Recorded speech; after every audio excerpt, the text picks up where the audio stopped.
Hi മകളെ, welcome back to Xylem learn. It's me Shahid Ramzan. പ്രിയപ്പെട്ട മക്കളെ, എല്ലാവർക്കും സുഖമാണ് എന്ന പ്രതീക്ഷയോടെ നമ്മൾ സ്റ്റാർട്ട് ചെയ്യാണ്. നിങ്ങൾക്കറിയാം, നിങ്ങൾക്ക് വേണ്ടിയിട്ട് 2 പാർട്ടുകൾ നമ്മൾ ഇതിന് മുമ്പായിട്ട് അപ്ലോഡ് ചെയ്ത് വെച്ചിട്ടുണ്ട്. ഒന്നാമത്തെ ചാപ്റ്റർ പഠിച്ചു തുടങ്ങാത്ത ആളുകൾ, പഠിച്ചുകൊണ്ടിരിക്കുന്ന ആളുകളൊക്കെ നിർബന്ധമായിട്ടും കാണേണ്ട 2 വീഡിയോസാണ് ഈ കാണുന്നത്. 10ാം ക്ലാസ്സിൽ മാത്തമാറ്റിക്സ് എന്ന് പറയുന്നത് അത്ര ഈസി ആയിട്ടുള്ള സബ്ജക്റ്റ് അല്ല. പക്ഷേ നിങ്ങളെ കൊണ്ട് അതിൽ A+ എത്തിക്കാൻ പറ്റും, അല്ലെ നിങ്ങൾക്ക് A+ നേടിത്തരാൻ പറ്റുമെന്ന് ഞാൻ വാക്ക് തരികയാണ്. നിങ്ങൾ കൃത്യമായിട്ട് ഫോളോ ചെയ്യുകയാണെങ്കിൽ മക്കളെ, ഈ കാണുന്ന 2 വീഡിയോ സൈലം SSLC എന്ന് പറഞ്ഞ യൂട്യൂബ് ചാനൽ എടുക്കുക. എന്നിട്ട് താഴോട്ട് വീഡിയോസിൻ്റെ സെഷനിൽ പോയിട്ട് താഴോട്ട് സ്ക്രോൾ ചെയ്താൽ 2 ആഴ്ച മുമ്പ് അപ്ലോഡ് ചെയ്ത 2 വീഡിയോസ് കാണാം. 38,000 കുട്ടികളും 35,000 കുട്ടികളും കണ്ട 2 വീഡിയോസാണ് ഈ കാണുന്നത്. അരിത്മെറ്റിക് സീക്വൻസ് അഥവാ സമാന്തര ശൈലിയിലെ പാർട്ട് 1ഉം പാർട്ട് 2ഉം. ഈ 2 വീഡിയോസ് കണ്ടതിന് ശേഷം നിങ്ങൾ ഈ വീഡിയോ കാണാൻ ശ്രമിക്കുക. അപ്പോൾ കുറച്ചും കൂടി മനസ്സിലാവും. ഇനി അല്ല, ആദ്യത്തെ ഭാഗങ്ങളൊക്കെ ഈസി ആണെങ്കിൽ ഞാൻ ഇനി പറയാൻ പോകുന്ന ടോപ്പിക് വളരെ വളരെ ഇമ്പോർട്ടൻ്റ് ആണ്. ഒരു കാരണവശാലും നിങ്ങൾ സ്കിപ്പ് ചെയ്യാൻ പാടില്ലാത്തതാണ്. നിങ്ങളുടെ വിലപ്പെട്ട കമൻറ്റ് നിങ്ങൾ കമൻറ്റ് ബോക്സിൽ രേഖപ്പെടുത്തുക. ഇതുപോലെ നിങ്ങൾ കമൻറ്റുകൾ രേഖപ്പെടുത്തിയ കുറച്ച് സ്ക്രീൻഷോട്ട് അവിടെ വെക്കുകയാണ്. ഇതൊന്നുമല്ല, ഒരുപാട് മെസ്സേജുകളുണ്ട്. നല്ല ഹെൽപ്ഫുള്ളായി, നന്നായിട്ട് മനസ്സിലായി. ചില കുട്ടികൾക്ക് ചിലതൊക്കെ മനസ്സിലായില്ല എന്ന് പറയുന്ന കുട്ടികളുണ്ട്. സോ അവർക്ക് വേണ്ടി ഞാൻ കുറച്ചുകൂടി ഡീറ്റെയിൽ ആയിട്ടാണ് ഈ വീഡിയോയിൽ പറയുന്നത്. എല്ലാ കുട്ടികളെയും ഒരേ രീതിയിൽ പരിഗണിച്ചുകൊണ്ടായിരിക്കും നമ്മൾ വീഡിയോസുകൾ പോകുന്നത്. സോ മാക്സിമം നിങ്ങൾ എല്ലാ 10ാം ക്ലാസ്സിലെ ഫ്രണ്ട്സിനെ അയച്ചു കൊടുക്കുക. ഏറ്റവും കൂടുതൽ കുട്ടികൾ കാണുന്ന സമയത്ത് നമുക്കൊരു മോട്ടിവേഷൻ ആണ് അല്ലേ ക്ലാസ് എടുക്കാനൊക്കെ. സോ പ്രിയപ്പെട്ട മക്കളെ, അടിപൊളിയാക്കുക. ഓൾ ദ ബെസ്റ്റ് പറഞ്ഞ് നമുക്ക് തുടങ്ങുകയാണ്. സോ നമ്മൾ നേരെ ഇന്ന് ഡിസ്കസ് ചെയ്യാവുന്ന ടോപ്പിക്കിലെ പറയാണ്. 2 ടോപ്പിക്കാണ് മെയിനായിട്ട് ഇന്ന് ഡിസ്കസ് ചെയ്യാൻ വിചാരിച്ചത്. 2 അല്ല, പറ്റുകയാണെങ്കിൽ 3 ടോപ്പിക്ക്. നിങ്ങൾക്കറിയാം, ഇതിൻ്റെ 2 വീഡിയോസ് നമ്മൾ 12 മിനിറ്റ് 11 മിനിറ്റ് ആ രീതിയിലാണ് പോകുന്നത്. ഇതും ഒരു 15 മിനിറ്റിൻ്റെ ചൂടായിട്ടുള്ളൊരു വീഡിയോ ആയിരിക്കും. അതുകൊണ്ട് കുഞ്ഞു വീഡിയോസുകൾ നിങ്ങൾക്ക് കുറച്ചുകൂടി ഹെൽപ്ഫുൾ ആവുമെന്ന് വിചാരിക്കുന്നു. നിങ്ങളുടെ വിലപ്പെട്ട അഭിപ്രായം നിങ്ങൾ കമൻറ്റ് ബോക്സിൽ രേഖപ്പെടുത്തുന്നുണ്ട്. നമുക്ക് മാക്സിമം നമ്മൾ വായിക്കുന്നതാണ്. ഓക്കെ, സോ മക്കളെ ശ്രദ്ധിച്ചോളൂ. ഇതാണ് ചോദ്യം. Check whether a term or not. അതായത് ഒരു സമാന്തര ശ്രേണി തന്നിട്ട് അതിലെ ഒരു പദമാണോ മറ്റൊരു ടേം എന്ന് ചോദിച്ചാൽ നമ്മൾ എങ്ങനെ ആൻസർ ചെയ്യുന്നതാണ് ചോദ്യം. അപ്പം അതിന് വേണ്ടി ഞാൻ സിമ്പിളായിട്ടുള്ള എക്സാമ്പിളിലേക്ക് കൊണ്ടുവരാം. സിമ്പിളായിട്ടുള്ള എക്സാമ്പിളാണ് 2, നമ്മളെ സ്ഥിരം എക്സാമ്പിളാണ് 2, 5, 8, 11, 14 എക്സെട്ര. ചോദ്യം നമ്പർ 1, ഈ കാണുന്ന ചോദ്യത്തിൽ ഒന്നാമത്തെ ചോദ്യം, 102 ഇതിലെ പദമാണോ? Term or not. ഒന്നാമത്തെ ക്വസ്റ്റ്യൻ 102 പദമാണോ അല്ലയോ. രണ്ടാമത്തെ ക്വസ്റ്റ്യൻ എന്ന് പറയുന്നത് 250 ആണ്. 250 ഇതിലെ പദമാണോ അല്ലയോ. യെസ്, 251 ആക്കാം. 251. യെസ്, 251. ഒരു സെക്കൻഡ് ഇട്ടടാ. 3. ഓക്കെ, 251 ഇതിലെ പദമാണോ അല്ലയോ. ഇങ്ങനെ 2 ചോദ്യങ്ങളാണുള്ളത്. എങ്ങനെയാണ് ഈ 2 ചോദ്യത്തിന് ഉത്തരം ചെയ്താൽ വളരെ സിമ്പിളായിട്ട് പറഞ്ഞുതരാം. കഴിഞ്ഞ ക്ലാസ്സിൽ നമ്മൾ പറഞ്ഞു, ഒരു സമാന്തര ശൈലിയിലെ ഏത് 2 പദങ്ങൾ എടുത്താലും, ഇപ്പോൾ ഞാൻ 14 2 എടുത്തു. 14 2 കുറച്ച് എത്രയാണ് കിട്ടുക? 12. അത് ഒരു കോമൺ ഡിഫറൻസിൻ്റെ മൾട്ടിപ്പിൾ ആയിരിക്കും. അഥവാ ഇവിടെയുള്ള പൊതുവ്യത്യാസത്തിൻ്റെ മൾട്ടിപ്പിൾ ആയിരിക്കും. ഇവിടുത്തെ പൊതുവ്യത്യാസം പറഞ്ഞാൽ 3. നമുക്കറിയാം 12 പറഞ്ഞാൽ 3ൻ്റെ മൾട്ടിപ്പിളാണ്. 3 × 4. ഇനി വേണ്ട, 14 5 എടുത്തു. 5 അല്ല കേട്ടോ, 14 5 എടുത്താൽ 9 കിട്ടുക. 9 3ൻ്റെ മൾട്ടിപ്പിളാണ്. ഇനി വേണ്ട, 14 8 എടുത്താലോ 6 ആണ്, 3ൻ്റെ മൾട്ടിപ്പിളാണ്.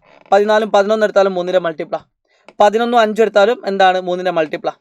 അപ്പോൾ നമ്മൾ പഠിച്ചിട്ടുണ്ട്, ഏത് 2 പദങ്ങൾ തമ്മിലുള്ള വ്യത്യാസം കണ്ടാലും കിട്ടുന്ന ഉത്തരം എന്തായിരിക്കും? അതിൻ്റെ മൾട്ടിപ്പിൾ, 3ൻ്റെ മൾട്ടിപ്പിൾ അല്ലെ പൊതുവ്യത്യാസത്തിൻ്റെ മൾട്ടിപ്പിൾ ആയിരിക്കും. അപ്പോൾ നമ്മൾ ഇതേപോലെ ഇതിനെ ആൻസർ ചെയ്യാൻ വേണ്ടിയിട്ട് ഈ 102 ഏതെങ്കിലും ഒരു പദം കുറയ്ക്കും. ഏത് പദാലും മതി. അപ്പോൾ ഞാൻ എളുപ്പത്തിന് വേണ്ടിയിട്ട് 102 2 കുറയ്ക്കുന്നു. അപ്പോൾ 2 കുറയ്ക്കുമ്പോൾ നമുക്ക് എത്ര കിട്ടും? 100 കിട്ടും. ഈ 100 എന്ന് പറയുന്നത് പൊതുവ്യത്യാസത്തിൻ്റെ കോമൺ ഡിഫറൻസിൻ്റെ മൾട്ടിപ്പിൾ ആണോ നോക്കിയാൽ മതി. 100നെ 3 കൊണ്ട് ഡിവൈഡ് എത്ര? 3 × 3 9, 10. 3 × 3 9. അപ്പോൾ നമുക്ക് മനസ്സിലായി ഇത് 3ൻ്റെ മൾട്ടിപ്പിൾ അല്ല. 99 ആണ് 3ൻ്റെ മൾട്ടിപ്പിൾ. അപ്പോൾ 100 മൾട്ടിപ്പിൾ അല്ല. അതുകൊണ്ട് 102 ഇതിലെന്തല്ല? പദമല്ല. 102 പദമാണോ നോക്കാൻ എന്ത് ചെയ്യേണ്ടത്? 102 മൈനസ് ഏതെങ്കിലും ഒരു പദം. നിങ്ങൾക്ക് വേണമെങ്കിൽ 102 മൈനസ് 2 എന്ന് ചെയ്യണമെന്നില്ല. 102 മൈനസ് 5 ചെയ്യാം. 102 5 കുറച്ച് എത്ര? 97 ആണ്. 97നെ 3 കൊണ്ട് ഡിവൈഡ് ചെയ്യാൻ പറ്റുമോ? ഇല്ല. അതുകൊണ്ട് പദമല്ല. ഇതിലെ പദമാണെങ്കിൽ കൃത്യമായിട്ട് ഡിവൈഡ് ചെയ്യാൻ പറ്റും. അപ്പോൾ എളുപ്പത്തിന് വേണ്ടിയിട്ടാണ് ഞാൻ ഫസ്റ്റത്തെ ടേം ചെയ്തത്. അത് മാത്രമല്ല, മറ്റൊരു ക്വസ്റ്റ്യൻ കൂടി ആയാലും നിങ്ങൾക്ക് ചെയ്യാൻ പറ്റും. അതിനും കൂടി ആട്ടോ. അപ്പോൾ ഇതേപോലെ രണ്ടാമത്തെ ക്വസ്റ്റ്യൻ, ഇത് ഒന്നാമത്തെ ക്വസ്റ്റ്യൻ ആൻസർ. രണ്ടാമത്തെ ക്വസ്റ്റ്യൻ എന്താ? 102. രണ്ടാമത്തേതാ 251. 251 നിന്നും 2 കുറയ്ക്കാം. അപ്പോൾ എത്ര കിട്ടും? 249. 249നെ 3 കൊണ്ട് ഡിവൈഡ് ചെയ്യാൻ പറ്റുമോ നോക്കി. 3 2 പോവില്ല. 0 24 8. 3 8 24. ശിഷ്ടം 9. 3 83. യെസ്, കൃത്യമായിട്ട് ഡിവൈഡ് ചെയ്യാൻ പറ്റും. 249 കൃത്യമായിട്ട് ഡിവൈഡ് ചെയ്യാൻ പറ്റും. 249/3 എന്ന് പറഞ്ഞാൽ എത്രയാണ്? ദാറ്റ് ഈസ് 83 ആണ്. 83 ആണ്. സോ ഇതെന്താണ്? പദമാണ്. അപ്പോൾ വളരെ സിമ്പിളാണ്. പദമാണോ എന്ന് ചെക്ക് ചെയ്യാൻ പറഞ്ഞാൽ ഒരു പണിയില്ല. ഏത് ടേമാണോ പദമാണോ എന്ന് ചോദിച്ചത് അത് മൈനസ് ആദ്യത്തെ പദം അങ്ങ് ചെയ്യാം. ആദ്യത്തെ തന്നെ ചെയ്യണമെന്നില്ല, ഏതായാലും മതി. ഡിവൈഡഡ് ബൈ അതിൻ്റെ പൊതുവ്യത്യാസം. പൊതുവ്യത്യാസം 72. 101 13 കുറച്ചാൽ എത്രടാ? 101 - 13, അതായത് 88 അല്ലേ കിട്ടുക. 88നെ 11 ഡിവൈഡ് ചെയ്താൽ കൃത്യമായിട്ട് നമുക്ക് എന്ത് കിട്ടും? 8. യെസ്, പദമാണ്. പദമാണ്. പദമാണ്. Easy peasy. ഐഡിയ ക്ലിയർ ആണോ? ഐഡിയ ക്ലിയർ ആണോ? എന്നാൽ 1001 പദമാണോ നിങ്ങൾ ചെക്ക് ചെയ്യുക. 1001 പദമാണോ എന്ന് നിങ്ങൾ ചെക്ക് ചെയ്യുക കേട്ടോ. എന്നിട്ട് നിങ്ങൾ ആൻസർ കമൻറ്റ് ചെയ്യാൻ മറക്കരുത്. ഇത് വളരെ സിമ്പിളായുള്ളൊരു ക്വസ്റ്റ്യനാണ്. ഇതിൻ്റെ കൂടെ തന്നെ ഒരു ക്വസ്റ്റ്യൻ കൂടി ഞാൻ കാണിച്ചു തരാം. അപ്പോൾ നമുക്ക് മനസ്സിലായി നമ്മളിങ്ങനെ ചെയ്തു പോകുമ്പോൾ 13, 24, 35 ഇങ്ങനല്ലേ പോകുന്നത്? 13, 24, 35 എക്സെട്ര. അപ്പോൾ ഇതിങ്ങനെ പോകുന്ന സമയത്ത് 88 പദം നമുക്കറിയാം. അപ്പോൾ ഇങ്ങനെ തുടർന്ന് പോകുന്ന സമാന്തര ശ്രേണിയിൽ എത്ര പദങ്ങളുണ്ട്? Number of terms. Number of terms എത്ര പദങ്ങളുണ്ടെന്ന് എങ്ങനെ ചെക്ക് ചെയ്യാം? എത്ര പദം? ഈ മെത്തേഡാണ് നല്ല കേട്ടോ. നമ്പർ ഓഫ് ടേംസ് ചെക്ക് ചെയ്യാൻ, അല്ലെങ്കിൽ ആകെ പദങ്ങളുടെ എണ്ണം ചെക്ക് ചെയ്യാൻ നമുക്ക് ഈ മെത്തേഡ് യൂസ് ചെയ്യാം. ഞാൻ മറ്റൊരു മെത്തേഡും കൂടി പറഞ്ഞിട്ടുണ്ട്. അത് ചില ആളുകൾക്ക് ഒരു കൺഫ്യൂഷൻ വരുന്നത് കൊണ്ട് ആർക്കും കൺഫ്യൂഷൻ ഇല്ലാതെ ചെയ്യാൻ പറ്റുന്ന മെത്തേഡാണ് ഞാൻ പറയുന്നത്. ടെക്സ്റ്റ് ബുക്കിൽ ഇതേ മെത്തേഡാണ് പറയുന്നത്. ഇതെങ്ങനെ കണ്ടുപിടിക്കും? നമുക്ക് വേണേൽ എണ്ണി നോക്കാം. 13, 24, 35, 46 വേണമെങ്കിൽ ഒന്ന് എഴുതിയേക്കാം. 13, 24, 35, 46, 57, 66, 75, 88 അല്ലേ? 11 അല്ലേ കൂടി പോകുന്നത്? 57 കഴിഞ്ഞാൽ 68 അല്ലേ? 13, 3, 4, 5, 6, 7, 8 68 കഴിഞ്ഞിട്ട് 69, 79, 90 സെക്കൻഡ്. 88 അല്ലല്ലോ. 101 അല്ലേ ചോദിച്ചേ? 101 പദമാണോ? 101 പദമാണോ എന്നാണ് ചോദ്യം. സോ 90 കഴിഞ്ഞിട്ട് 101. യെസ്, കറക്റ്റായി. 101 പദമാണ്. നമുക്കറിയാം 101 എന്താണ്? പദമാണ്. ഈസി ആയിട്ട് നമുക്ക് മനസ്സിലാക്കാട്ട് 101 ഇതിലെ പദമാണ്. 88 അല്ല കേട്ടോ. 88 ഡിവൈഡ് ചെയ്തപ്പോൾ കിട്ടിയ നമ്പറാണ്. ഓക്കെ, ഐഡിയ ക്ലിയർ ആണല്ലോ? ഡൗട്ടില്ലല്ലോ? അപ്പോൾ 101 പദമാണോ എന്നാണ് ചോദിച്ചത്. 101 പദമാണ്. എത്രാമത്തെ പദമാണോ? ഒന്ന് എണ്ണി നോക്കാം. 1, 2, 3, 4, 5, 6, 7, 8 9ാമത്തെ പദമാണ്. 9ാമത്തെ പദം. അപ്പോൾ പദമാണോ ചെക്ക് ചെയ്യാൻ നമ്മൾ എന്താ ചെയ്ത്? 101 നിന്നും ആദ്യത്തെ പദം കുറച്ചു, കോമൺ ഡിഫറൻസ് കൊണ്ട് ഡിവൈഡ് ചെയ്തു. അപ്പോൾ ഉത്തരം കിട്ടി 88. 88നെ 11 ഡിവൈഡ് ചെയ്തപ്പോൾ എത്ര കിട്ടി? 8. ആകെ പദങ്ങളുടെ എണ്ണം എത്ര? 9. അപ്പം ഞാൻ ചോദിക്കട്ടെ, ഈ 8, 9 നമ്മളെ ബന്ധം എന്താണ്? 8, 9 നമ്മളെ ഒന്നുമില്ല. ഈ കിട്ടിയ ഉത്തരത്തിനോട് 1 കൂട്ടിയാൽ ആകെ പദങ്ങളുടെ എണ്ണം കിട്ടും. That is the answer. വളരെ സിമ്പിളാണ്. രണ്ടും കൂടി ഞാൻ ഒരിക്കൽ കൂടി പറഞ്ഞുതരാം. മറ്റൊരു എക്സാമ്പിൾ വെച്ച് കാണിച്ചു തരാം. എല്ലാവരും ശ്രദ്ധിച്ചോളൂ. 3, 3, 4, 7, 7, 4, 11, 11, 4, 15 ഇങ്ങനെ പോകുന്ന സമയത്ത് 243 ഇതിലെ പദമാണോ എന്നാണ് ആദ്യത്തെ ചോദ്യം. 243 പദമാണോ? എങ്ങനെ ചെക്ക് ചെയ്യാം? ആണോ ചെക്ക് ചെയ്യാൻ ഒരു പണിയില്ല. 243 നിന്നും ആദ്യ പദം കുറയ്ക്കുക, കോമൺ ഡിഫറൻസ് പൊതു വ്യത്യാസം കൊണ്ട് ഡിവൈഡ് ചെയ്യുക. അപ്പോൾ എത്ര കിട്ടും? 240 കിട്ടും. 240/4 60 എന്ന് കിട്ടും. അപ്പം നമുക്ക് കൃത്യമായിട്ട് ഡിവൈഡ് ചെയ്യാൻ പറ്റുന്നുണ്ട്. അതുകൊണ്ട് പദമാണ്. എത്രാമത്തെ പദമാണ്? 243 എന്ന് പറഞ്ഞത് എത്രാമത്തെ പദമാണ്? അപ്പം കിട്ടിയ ഉത്തരത്തിനോട് 1 കൂട്ടിയാൽ, അതായത് 243 എന്ന് പറയുന്നത് 61ാം പദമാണ് എന്ന് എഴുതാം. ഇതാണ് ഐഡിയ. ഇത് വെച്ചുകൊണ്ട് ടെക്സ്റ്റ് ബുക്കിൽ ഒരു ബോക്സ് ഉണ്ട്. അതിൽ രണ്ടാമത്തെയും മൂന്നാമത്തെയും ക്വസ്റ്റ്യൻ നിങ്ങൾക്ക് ഈ മെത്തേഡ് ഉപയോഗിച്ച് അങ്ങ് ചെയ്താൽ മതി. വളരെ ഈസിയാണ്. ട്രൈ ചെയ്ത് നോക്കാം. ഐഡിയ ക്ലിയർ ആണല്ലോ? അപ്പോൾ 2 ടോപ്പിക് നിങ്ങൾ ഇന്നത്തെ വീഡിയോയിൽ പഠിച്ചു. ഏതൊക്കെയാണ് ആ ടോപ്പിക്ക്? മറ്റൊന്നല്ല, check whether a term or not, പദമാണോ അല്ലയോ, ആൻഡ് നമ്പർ ഓഫ് ടേംസ്, ആകെ പദങ്ങളുടെ എണ്ണം, നമ്പർ ഓഫ് ടേംസ്. അപ്പോൾ ഇവിടെ എത്ര പദമുണ്ട്? 101 പദമായത് കൊണ്ട് 8 + 1 9 പദങ്ങളുണ്ട് കേട്ടോ. അപ്പോൾ നിങ്ങൾ ഏത് ചോദ്യം നിങ്ങൾക്ക് എന്ത് ചെയ്യാൻ പറ്റും? ആ ടോപ്പിക്കിൽ ചെയ്യാൻ പറ്റും. ക്ലാസ്സിനെ പറ്റി അഭിപ്രായം പറയാൻ മടിക്കരുത്. ഞാൻ ഈ വീഡിയോ അവസാനിപ്പിക്കല്ല, ഒറ്റ ടോപ്പിക് കൂടി നമുക്ക് എന്ത് ചെയ്യാനുണ്ട്? ഇതിൽ പറയാനുണ്ട്. വളരെ പ്രധാനപ്പെട്ട ഒരു ടോപ്പിക്കാണ്. മക്കളെ ശ്രദ്ധിച്ചോളൂ. ഏറ്റവും പ്രധാനപ്പെട്ട ഒരു ടോപ്പിക്. അതും കൂടി പറഞ്ഞിട്ട് നമുക്ക് ഈ വീഡിയോ അവസാനിപ്പിക്കാം. എന്നിട്ട് അടുത്ത പാർട്ട് വേണമെങ്കിൽ കമൻറ്റ് ചെയ്യാൻ മറക്കരുത്. ചോദ്യം ശ്രദ്ധിച്ചോളൂ. ഇത് കോൺസെപ്റ്റ് ആണ്. ഇൻ ആൻ അരിത്മെറ്റിക് സീക്വൻസ്, ഒരു സമാന്തര ശ്രേണിയിൽ, the sum of the 2 terms, 2 പദങ്ങളുടെ തുക, at the same distance behind and ahead a term is twice this term. മനസ്സിലായില്ലല്ലോ പറഞ്ഞത്? ഒരു സമാന്തര ശ്രേണിയിലെ ഒരു പദത്തിൻ്റെ മുന്നിലും പിന്നിലും ഒരേ അകലത്തിലുള്ള 2 പദങ്ങളുടെ തുക നടുവിലെ പദത്തിൻ്റെ 2 മടങ്ങാന്നാണ് പറഞ്ഞത്. ഫോർ എക്സാമ്പിൾ, ഇപ്പോഴും നിങ്ങൾക്ക് മനസ്സിലായില്ല, നിങ്ങൾക്ക് കൃത്യമായിട്ട് അറിയാം. നമ്മൾ നേരത്തെ എക്സാമ്പിൾ തന്നെ എടുക്കുക. 2, 5, 8, 11, 14, 17, 20 ഇത്ര മതി. ഇതിൽ നിങ്ങൾക്ക് ഇഷ്ടപ്പെട്ട ഏതെങ്കിലും ഒരു പദം എടുക്കുക. ഞാൻ 11 എടുത്തു, ഏതെങ്കിലും ഒരു പദം. ഇനി ഇതൊന്ന് വായിച്ചു നോക്കിയേ. ഒരു സമാന്തര ശൈലിയിലെ ഒരു പദത്തിൻ്റെ മുന്നിലും പിന്നിലും, ഒരു പദത്തിൻ്റെ മുന്നിൽ, ഇതാണ് പദം, അതിൻ്റെ മുന്നിൽ 14 പിന്നിൽ 8, ഒരേ അകലത്തിലുള്ള രണ്ട് പദങ്ങളുടെ തുക. ഇത് ഒരേ അകലാണ്, ഇവിടെ നിന്ന് ഇങ്ങോട്ട് ഒരു ഡി, ഇവിടെ നിന്ന് ഇങ്ങോട്ട് ഒരു ഡി. ആ രണ്ട് പദങ്ങളുടെ തുക എന്ന് പറഞ്ഞത് 8ഉം 14ഉം കൂട്ടി എന്ന് പറയുന്നത് നടുവിലെ പദത്തിൻ്റെ 2 മടങ്ങാണ്. 2 times its മിഡിൽ ടേം. ഇത്രേ ഉള്ളൂ സാധനം. സിമ്പിൾ. ഐഡിയ ക്ലിയർ ആണോ? അതായത് ഒരു അരിത്മറ്റിക് സീക്വൻസിൽ അടുത്തടുത്ത 3 പദങ്ങൾ ഉണ്ട് എങ്കിൽ, ഒരു ഓൾജിബ്ര വെച്ച് പറഞ്ഞുതരാം, പക്ഷേ അങ്ങനെ ടെക്സ്റ്റ് ബുക്കിൽ പറയുന്നില്ല, നിങ്ങൾക്ക് മനസ്സിലാക്കാൻ കുറച്ചുകൂടി ഈസിക്ക് വേണ്ടി പറയാണ്. ഒരു സമാന്തര ശ്രേണിയിൽ ഏതൊക്കെ പദങ്ങളുണ്ട്, അതിൽ ഏതെങ്കിലും നടുവത്തെ 3 പദങ്ങളാണ് എ ബി സി എങ്കിൽ, എ ബി സി എന്ന് പറഞ്ഞത് നടുവിൽ ഏതെങ്കിലും 3 പദങ്ങളാണ്, അല്ലെങ്കിൽ എവിടുത്തെ 3 പദങ്ങളായിക്കോട്ടെ, ഏതായാലും കുഴപ്പമില്ല. അപ്പോൾ ഇതിന് നടുവുള്ള പദം എന്ന് പറയുന്നത് എയും സിയും കൂട്ടിയാൽ എന്ത് കിട്ടും? നടുവിലെ പദത്തിൻ്റെ ഡബിൾ കിട്ടും എന്നാണ് പറയുന്നത്. അപ്പോൾ നിങ്ങൾക്ക് ഓർത്ത് വെക്കാൻ ഇതാണ് നല്ലത്. ഇതാണ് കോൺസെപ്റ്റ്. ഐഡിയ ഇത്ര സിമ്പിളാണ്. ഇനി തന്നെ ഞാൻ എന്ത് ചെയ്യാണ്, ഇപ്പോൾ 1 ഡി ആണെങ്കിൽ ഇങ്ങനെ വരും. ഇനി 2 ഡി അപ്പുറത്തുള്ള നമ്പർ ആണെങ്കിലോ 1 2 1 2 എത്ര കിട്ടുക നോക്കാം. അപ്പം 5ഉം 17ഉം അല്ലേ. 2 ഡി അപ്പുറത്താണെങ്കിൽ നടുവിൽ 11 വരിക. 5ഉം 17ഉം 17 5 22 എന്നല്ലേ. അതും എന്താണ്? നടുവത്തെ പതിൻ്റെ ഡബിളാണ്. ഒരേ അകലമായ മതി, ഇവിടെ തന്നെ ആവണം നിർബന്ധമല്ല. ഇനി 3 പദങ്ങൾ, 1 2 3 പദം, 20 3 പദം ഇങ്ങോട്ട്, 1 2 3 20 2 22, അത് സെയിമാ വരിക. അപ്പോൾ ഒരു സമാന്തര ശ്രേണിയിലെ, അതായത് ഒരു അരിത്മറ്റിക് സീക്വൻസിലെ വലത്തോട്ടും ഇടത്തോട്ടും ഒരേ ദൂരമാണെങ്കിൽ ആ പദത്തിൻ്റെ തുക എന്നത് നടുവത്തെ പദത്തിൻ്റെ ഡബിൾ ആണെന്നാണ് പറഞ്ഞത്. സിമ്പിളായിട്ട് നിങ്ങൾക്ക് അത് മനസ്സിലാക്കിയാൽ മതി കേട്ടോ. ഓക്കെ, അതാണ് ഒന്നാമത്തെ കാര്യം. ഇനി രണ്ടാമത്തെ കാര്യം ശ്രദ്ധിച്ചോ, വളരെ ഇമ്പോർട്ടൻ്റാണ് രണ്ടാമത്തെ കാര്യം. In an arithmetic sequence. അപ്പോൾ ആദ്യത്തെ മനസ്സിലായല്ലോ, നമ്മളിപ്പോൾ ഏത് പദവും എടുക്കുക, 11 എടുത്തിട്ട് ഒരേ അകലത്തിലാണ് വരുന്നതെങ്കിൽ അത് തമ്മിൽ കൂട്ടിയാൽ നടുവത്തെ പദത്തിൻ്റെ ഡബിൾ കിട്ടും. ഇനി അപ്പുറത്ത് മാത്രമായിട്ടോ കൂട്ടുന്നത്, ഇതും മാത്രം കൂട്ടിയാൽ, ആ 2 പദങ്ങൾ മാത്രമേ കൂട്ടാൻ പാടുള്ളൂ, വേറെ ഒന്നും കൂട്ടാൻ പാടില്ല. അങ്ങനെയാണെങ്കിൽ നടുവത്തെ പദത്തിൻ്റെ ഡബിളാണ്. ഇനി 3 പദങ്ങൾ അപ്പുറത്ത്, 1 2 3 20ഉം 3 പദം 1 2 3 2ഉം, ഇത് രണ്ടും കൂടിയും കൂട്ടിയാലും നടുവത്തെ പദത്തിൻ്റെ ഡബിളാണ്.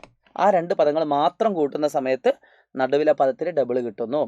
അപ്പോൾ ഇത് മനസ്സിലാക്കാൻ കുറച്ചൊരു ബുദ്ധിമുട്ട് ചില ആളുകൾക്ക് ഉണ്ടാവും. അവർ ഈ വീഡിയോ ഒന്നും കൂടി കാണുക കേട്ടോ, അതാണ് എനിക്ക് പറയാനുള്ളത്. കാരണം ഇത് ഇക്വേഷൻ വെച്ച് പഠിപ്പിക്കാത്തത് കൊണ്ട് തന്നെ മനസ്സിലാക്കാൻ കുറച്ച് ടൈം എടുക്കും. ഇക്വേഷൻ വെച്ച് പഠിപ്പിക്കാൻ വളരെ ഈസി ആയിട്ട് നിങ്ങൾക്ക് മനസ്സിലാവുകയും ചെയ്യും. Okay, in an arithmetic sequence the sum of A term and the consecutive terms at the same distance behind and ahead is the product of this term and the number of terms. Very very very important concept. നിങ്ങൾക്ക് ഇത് മനസ്സിലായിട്ടുണ്ടാവില്ല, പക്ഷേ ഞാൻ പറഞ്ഞുതരാം. അതിനാണല്ലോ ഞാൻ ഇവിടെ ഉള്ളത്.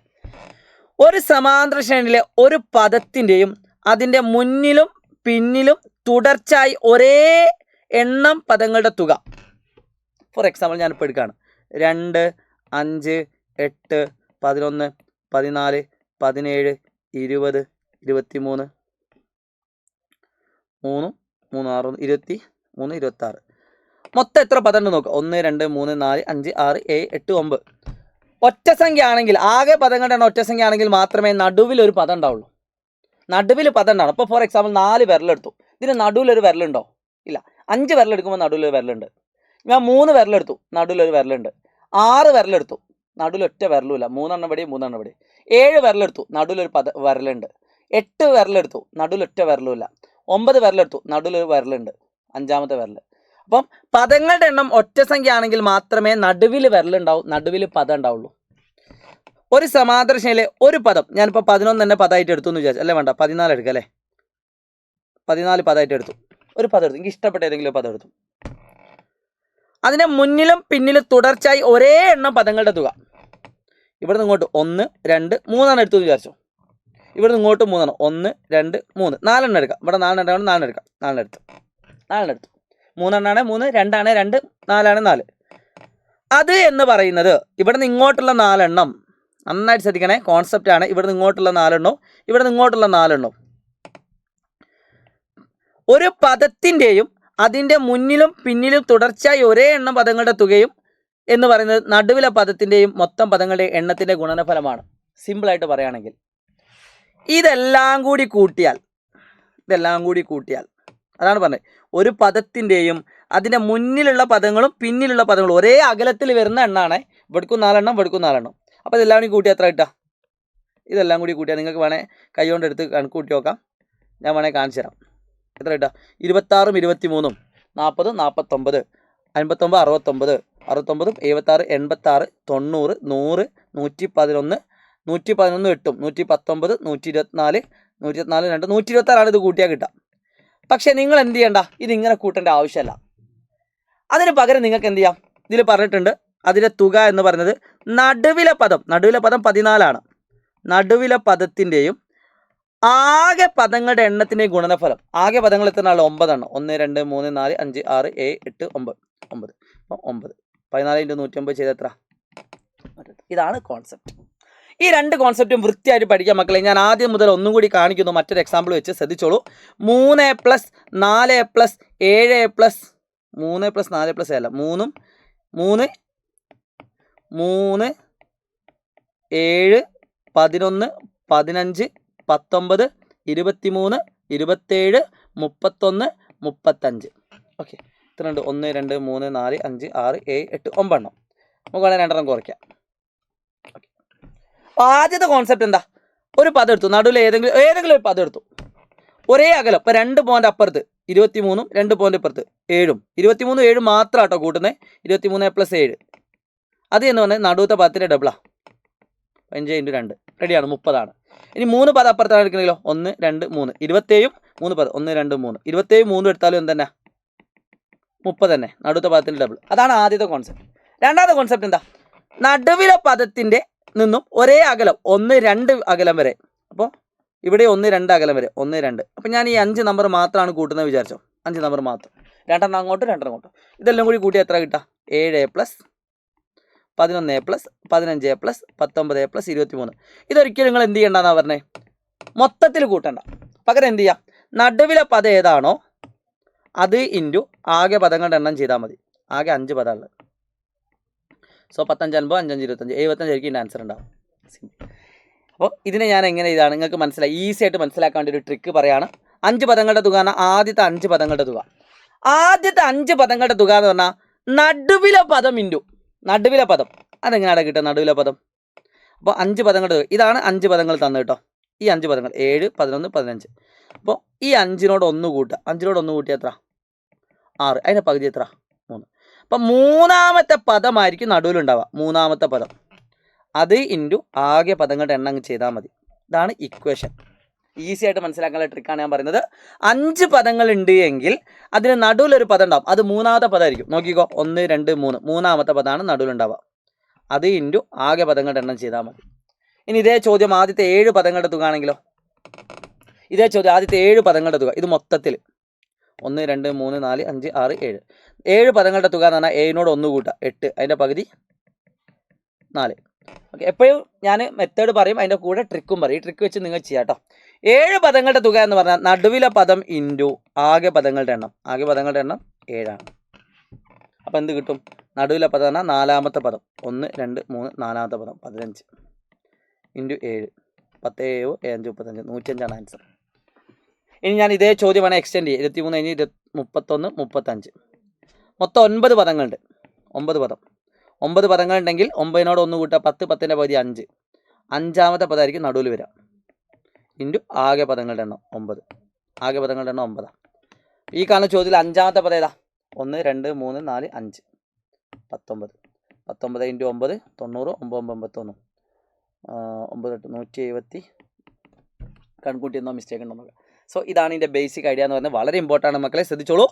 Some അഥവാ തുക is equal to middle term into ആകെ പദങ്ങളുടെ എണ്ണം. Very important equation. തുക ഈസ് ഈക്വൽ ടു മധ്യപദം ഇൻറ്റു ആകെ പദങ്ങളുടെ എണ്ണം. വെരി വെരി ഇമ്പോർട്ടൻറ്റ് ഇക്വേഷൻ ആണ്. ഇത് നിങ്ങൾ പഠിക്കേണ്ടത്. ഈ ഐഡിയ വെച്ച് നിങ്ങൾക്ക് ഏത് ചോദ്യം ചെയ്യാം. നിങ്ങളോട് ചോദിച്ച ചോദ്യം, ഇപ്പോൾ ഈ കാണുന്ന ചോദ്യം 2 5 8 11. ഈ കാണുന്ന ശ്രേണിയുടെ ആദ്യത്തെ 25 പദങ്ങളുടെ തുക എത്രയാണെന്ന് ചോദിച്ചാൽ നിങ്ങൾ എന്താ ചെയ്യേണ്ടത്? അപ്പോൾ നമുക്കറിയാം ഒറ്റ സംഖ്യയാണ്, നടുവിലൊരു പദം ഉണ്ടാവും. ഒറ്റ സംഖ്യ ആണെങ്കിൽ നടുവിലുണ്ടാവും. 25നോട് 1 കൂട്ടുക 26. അതിൻ്റെ പകുതി 13. അപ്പോൾ 13ാമത്തെ പദം നടുവത്തെ പദം. ഇതിൻ്റെ ഉത്തരം 13ാം പദം ഇൻറ്റു ആകെ പദങ്ങളുടെ എണ്ണം ചെയ്താൽ മതി. അപ്പോൾ ഇതിൽ നിങ്ങൾക്ക് 13ാമത്തെ പദം കണ്ടുപിടിക്കാമല്ലോ. 13ാമത്തെ പദം എന്ന് പറഞ്ഞാൽ എന്താ? 1ാം പദം പ്ലസ് 12D. ഫസ്റ്റ് പാർട്ടിൽ നമ്മൾ ചെയ്തു. 2 + 12 × 3 അതും 36. സോ 38. സോ ഇതിൻ്റെ ആൻസർ എത്ര? 38 ഇൻറ്റു 25 കേട്ടോ. ഇതാണ് ഇതിൻ്റെ ബേസിക് ഐഡിയ എന്ന് പറയുന്നത്. എങ്കിൽ ആദ്യത്തെ 13 പദങ്ങളുടെ തുക എത്ര എന്ന് നിങ്ങൾ കമൻറ്റ് ചെയ്യാൻ മറക്കരുത്. അത്യാവശ്യം ടഫുള്ള A+ ലെവൽ ടോപ്പിക്കാണ് നമ്മളിപ്പോൾ ഡിസ്കസ് ചെയ്തത്. ഇതേപോലെ ഇനിയും A+ ലെവൽ ടോപ്പിക്ക് തന്നെയാണ് നമുക്ക് ഡിസ്കസ് ചെയ്യാനുള്ളത്. കുറച്ച് ബുദ്ധിമുട്ടായിട്ട് ഫീൽ ചെയ്യും, കുറേ ആളുകൾക്ക് മനസ്സിലായില്ല എന്നുള്ള തോന്നലുണ്ടാവും. അത് നിങ്ങൾ മോശമായിട്ടല്ല, ഞാനും മോശമായിട്ടല്ല. ഈ ടോപ്പിക്ക് കുറച്ചൊരു ലെവൽ കൂടിയത് കൊണ്ട് നിങ്ങൾക്കത് മനസ്സിലാക്കാൻ ടൈം എടുക്കുകയാണ്. അത് നിങ്ങൾ അക്സെപ്റ്റ് ചെയ്ത് മനസ്സിലാക്കിയിട്ട് ഈ വീഡിയോ തന്നെ റിപ്പീറ്റ് ചെയ്ത് കാണുക. കാരണം ആദ്യം ഞാൻ പറഞ്ഞതെല്ലാം ടെക്സ്റ്റ് ബുക്കിൽ പറയുന്ന അതേ മെത്തേഡിലാണ് ഞാൻ പറഞ്ഞു പോയത്. ശേഷം ഇതുപോലെ ഇക്വേഷൻ ചെയ്യുന്ന സമയത്താണ് ഞാൻ പറയുന്ന മെത്തേഡിലേക്ക് മാറിയത്.